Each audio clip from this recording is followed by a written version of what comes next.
रविवार सूर्य देवता की पूजा का वार है। जीवन में सुंदर, समृद्ध, धन संपत्ति और शत्रुओं से सुरक्षा के लिए रविवार का व्रत सर्वश्रेष्ठ है।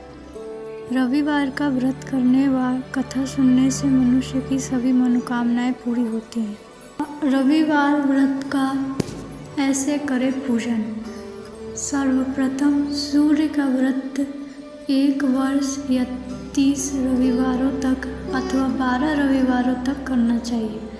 रविवार को सूर्योदय से पूर्व बिस्तर से उतर शौच व स्नान आदि से नियुक्त होकर स्वच्छ लाल रंग के वस्त्र पहने। तत्पश्चात घर के ही किसी पवित्र स्थान पर भगवान सूर्य की स्वर्ण निर्मित मूर्ति या चित्र स्थापित करें। इसके बाद विधि विधान से गंध पुष्प आदि से भगवान सूर्य का पूजन करें। पूजा के बाद व्रत कथा सुने। व्रत कथा सुनने के बाद आरती करें। तत्पश्चात सूर्य भगवान का स्मरण करते हुए ओम के बाद शुद्ध जल, रक्त, चंदन, अक्षत, लाल पुष्प और दुर्भ से सूर्य को अर्घ दे। सात्विक भोजन व फलहार करें। भोजन में गेहूं की रोटी, दलिया, दूध, दही, घी और चीनी खाएं। रविवार के दिन नमक ना खाएं। आइए जानते हैं रविवार की कथा।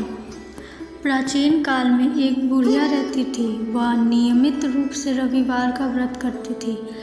रविवार के दिन सूर्योदय से पहले उठकर बुढ़िया स्नान आदि से नियुक्त होकर आंगन को गोबर से लीप कर स्वच्छ करती।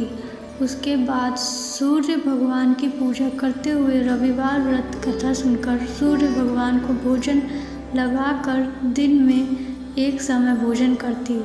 सूर्य भगवान से बुढ़िया को किसी प्रकार की चिंता एवं कष्ट नहीं था। धीरे धीरे उसका घर धन धान से भर रहा था।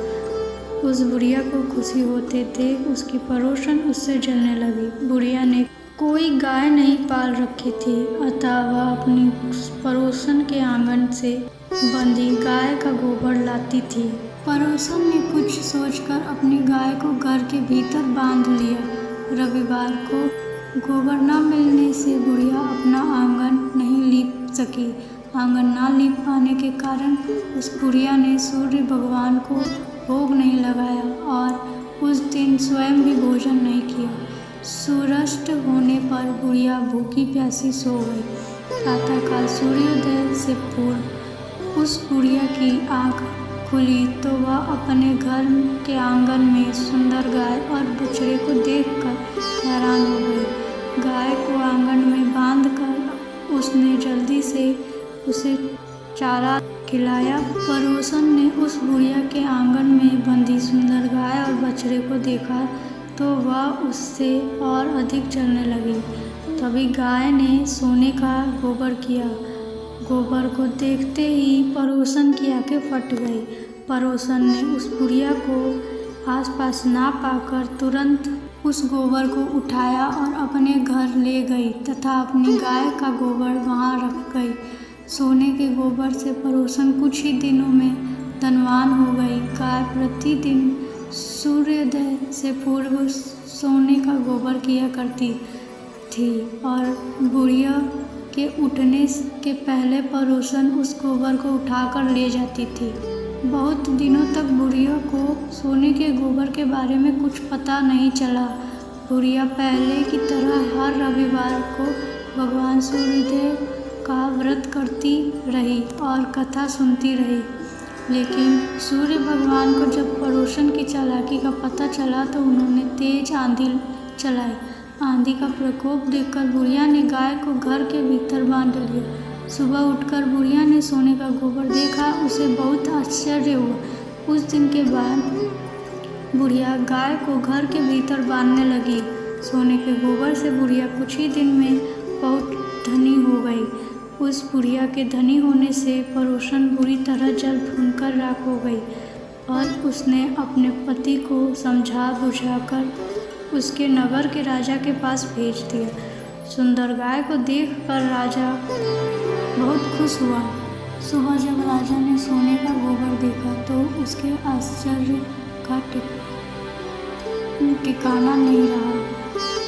इधर सूर्य भगवान को भूखी प्यासी बुढ़िया को इस तरह प्रार्थना करते देख उस पर बहुत करुणा आई। उसी रात सूर्य भगवान ने राजा को स्वप्न में कहा, सज्जन, बुढ़िया की गाय व बछड़ा तुरंत लौटा दो, नहीं तुम पर विपत्तियों का पहाड़ टूट पड़ेगा, तुम्हारा महल नष्ट हो जाएगा। सूर्य भगवान के स्वप्न से बुरी तरह भयभीत राजा ने प्रातः उठते ही गाय और बछड़ा बुढ़िया को लौटा दिया। राजा ने बहुत सा धन देकर बुढ़िया से अपनी गलती के लिए क्षमा मांगी। राजा ने पड़ोसन और उसके पति को उसकी इस दुष्टता के लिए दंड दिया। फिर राजा ने पूरे राज्य में घोषणा कराई कि सभी स्त्री पुरुष रविवार का व्रत किया करेंगे।